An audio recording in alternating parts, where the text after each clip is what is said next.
श्री राम जय जय राम। समस्त प्रभु प्रेमी भक्तों को मेरा जय श्री राम।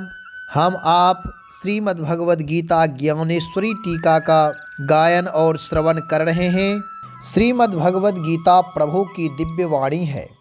परम सौभाग्यशाली हम आप हैं कि प्रभु की वाणी गायन और श्रवण करने का अवसर प्राप्त हुआ है। भगवान की भक्ति करने के लिए भगवत नाम एवं भगवत चरित्र भगवत लीला का गायन और श्रवण करना उत्तम साधन बतलाया गया है।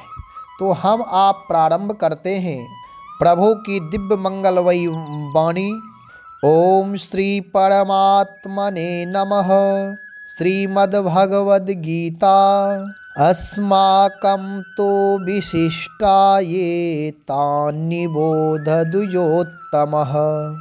नायिका मम सैन्यस्य संज्ञार्थं तान् ब्रवीमि ते। भवान् भीष्मश्च कर्णश्च कृपश्च समितिञ्जयः अश्वत्थामा विकर्णश्च सौमदत्तिस्तथैव च। संजय धृतराष्ट्र को सुना रहे हैं।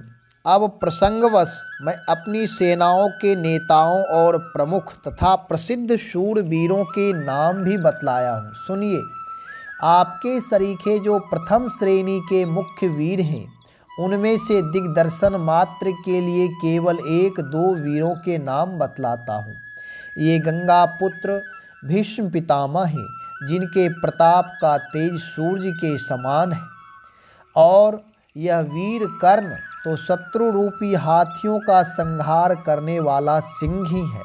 इनमें से प्रत्येक ऐसा है कि यदि वह चाहे तो अकेला ही सारे विश्व का संहार कर सकता है।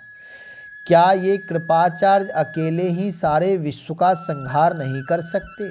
और देखिए, यह वीर विकर्ण है और वह उधर अश्वत्थामा है, जिनकी धाक स्वयं सर्वविध्वंसक काल भी मानता है। और समितिंजय तथा सौमदत्ति आदि बहुत से ऐसे वीर हैं, जिनकी सामर्थ्य की माप स्वयं ब्रह्मा के किए हुए भी नहीं हो सकती।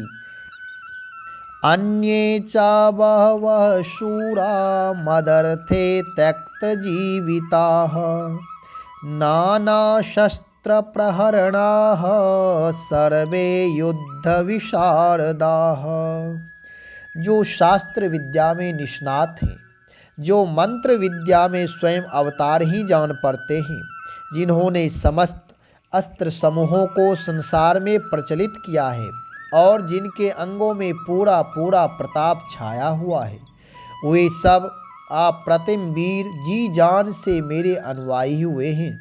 जिस प्रकार पतिव्रता का हृदय अपने पति को छोड़कर औरों को कभी स्पर्श भी नहीं करता, उसी प्रकार इन महायोद्धाओं के लिए मैं ही भक्ति सर्वस्व हो गया हूँ।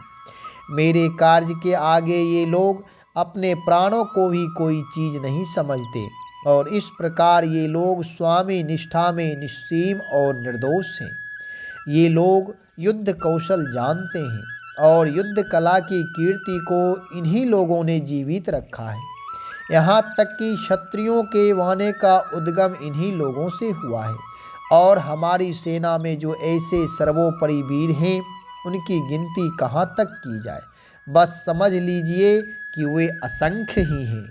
अपर्याप्तं तदस्माकं बलं भीष्माभिरक्षितं पर्याप्तं त्विदमेतेषां बलं भीमाभिरक्षितं।